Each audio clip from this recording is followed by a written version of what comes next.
everyone, welcome back to Ask Amy.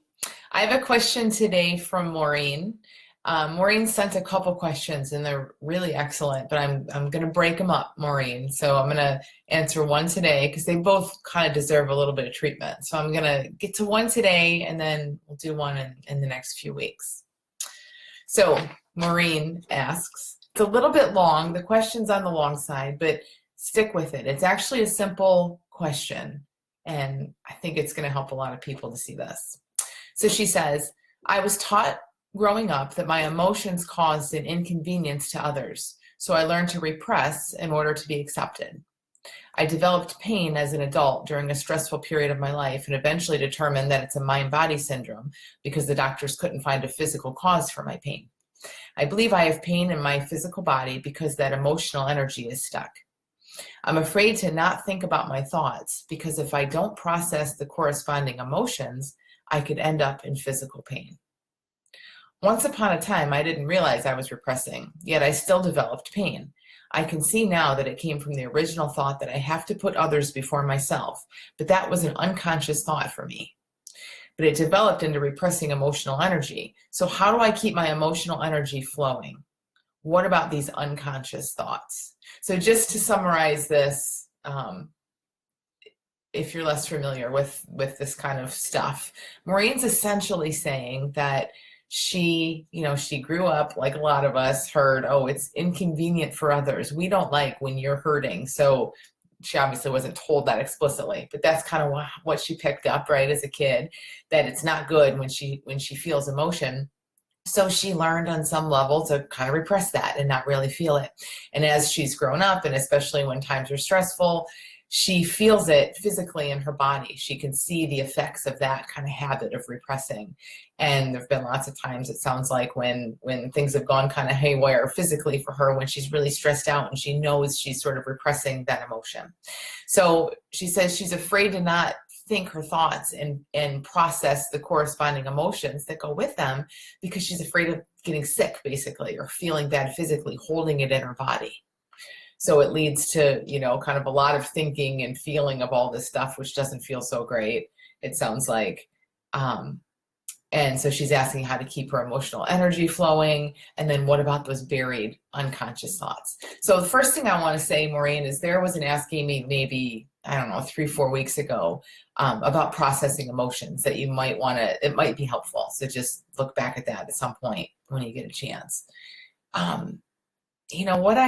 What I hear in this, and I hear it because I'm familiar with it myself, is a lot of putting this on you, and I don't know if it feels that way to you or if that feels really to you like what you're doing, but it's like, this is how it was for me for a long time.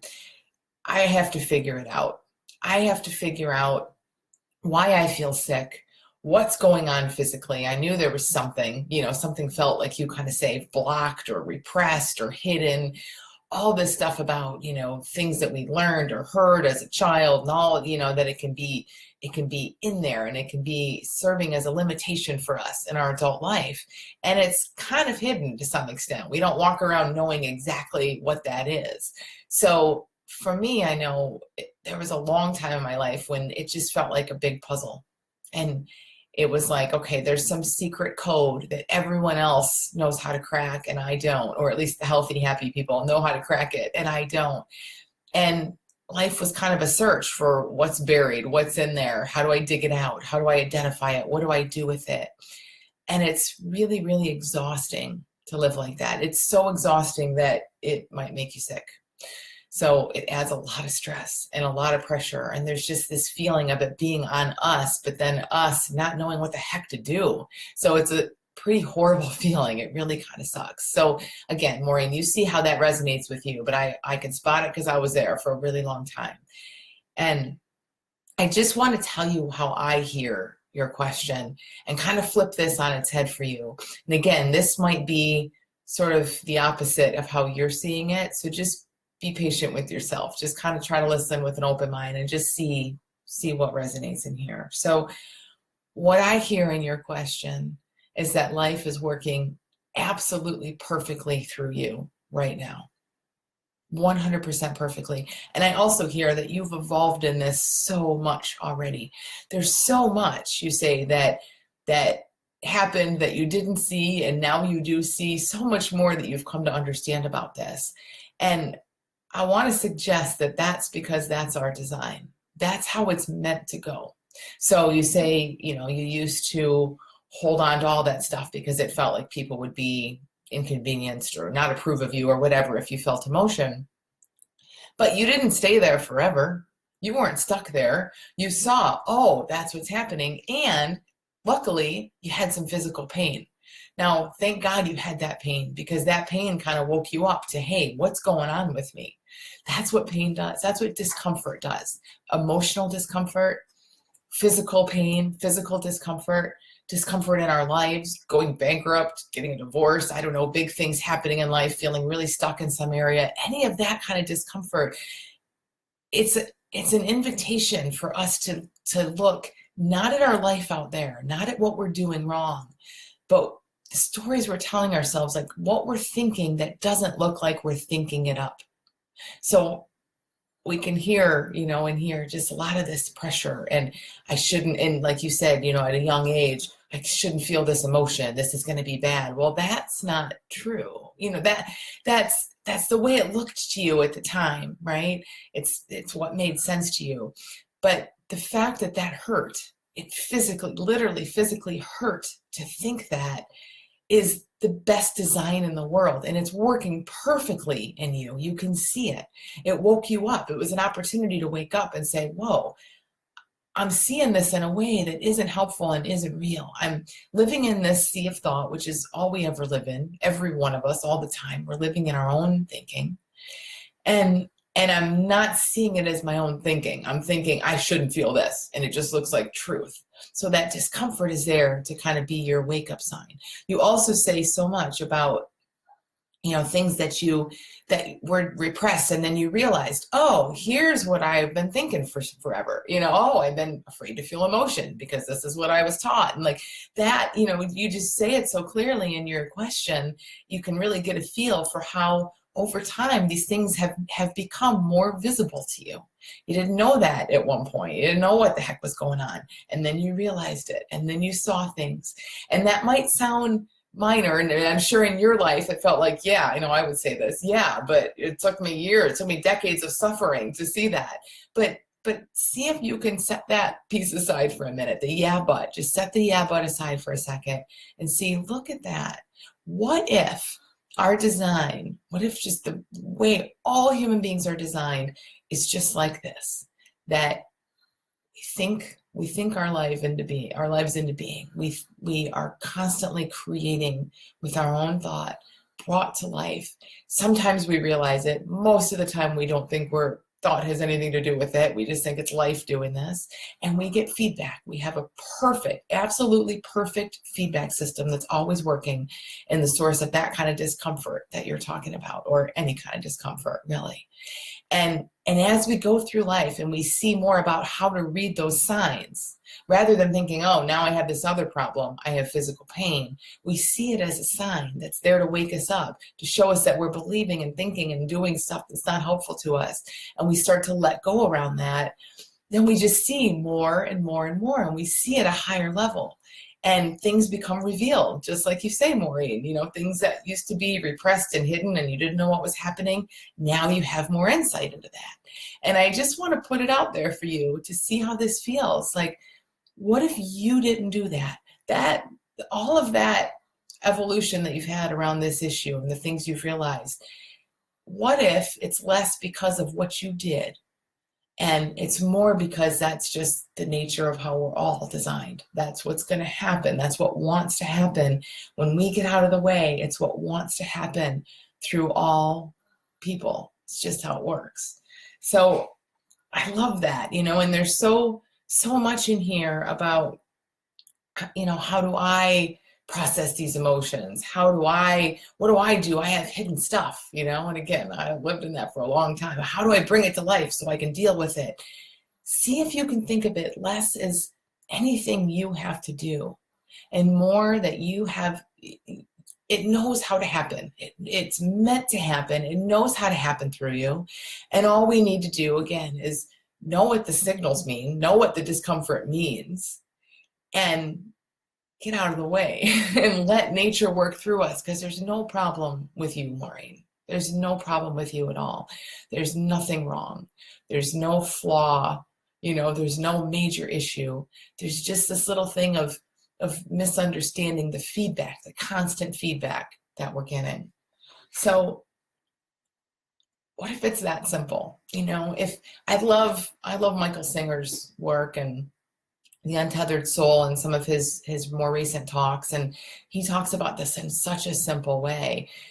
We don't need to crack the code. We don't need to figure out what we're thinking and what's repressed and bring it to light. What if all we need to do is just relax, just be alive, be here, and as discomfort and stuff that kind of catches, doesn't feel like it flows through you. We talk about letting that emotional energy flow. If something feels stuck, it doesn't feel like it's flowing.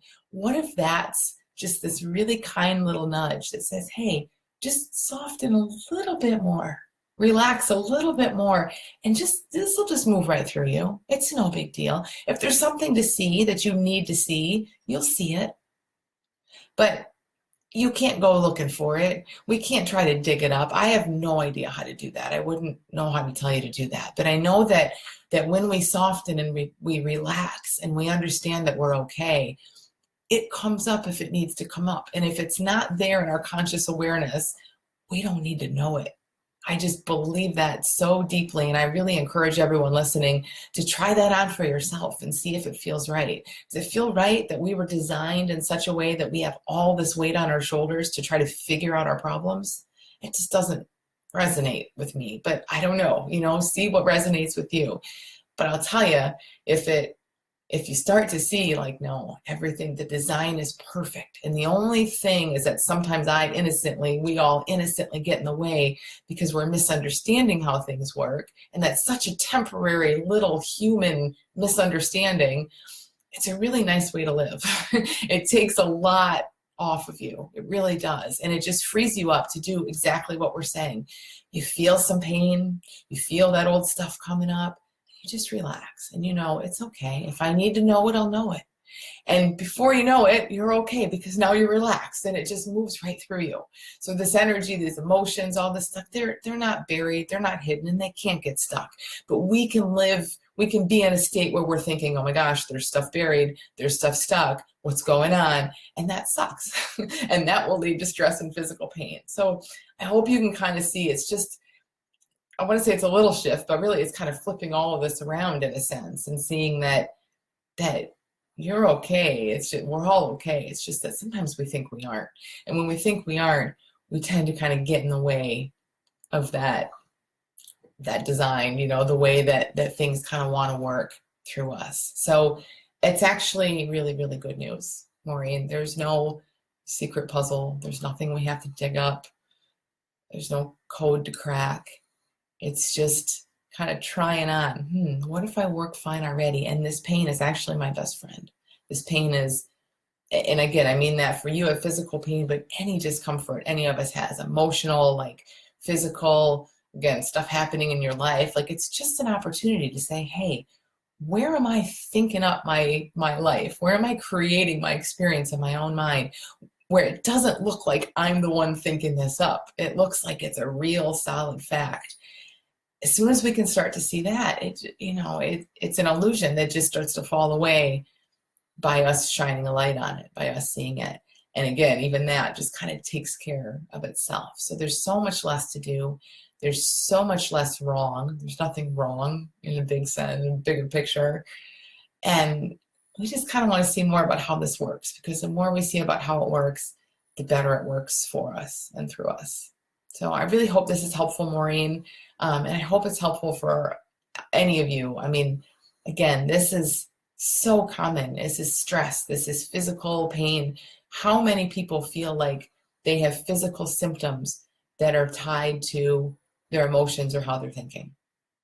It's all one, right? Almost all physical. I mean, unless maybe you have the flu or a cold and you say, oh, this is a germ and it'll pass. Like, so much of what we tend to carry around in life, we know it has that tie there. And it's truly as simple as just letting that show you, hey, you're kind of in your head a bit right now. Why don't you relax a little bit and just see what that does? See if that doesn't allow you to soften and open and have that stuff move through you. And ask yourself, like, what if it really is that simple? What if our design really is that awesome? It's pretty cool. So thank you so much, everyone, for listening. Thank you for an excellent question, Maureen. And yeah, if you want to hear more about how thoughts and feelings and physical health and emotional health and all of that work, please sign up for the Little School of Big Change waitlist. The website is in the details here. School is going to be reopening sometime in the very near future. So get on that wait list and you'll get bonuses when it opens and you'll hear all the news about it coming up. And if you have questions, please send them to me at AskAmy@thelittleschoolofbigchange.com. And I will see you guys back here on Monday. Have a great week.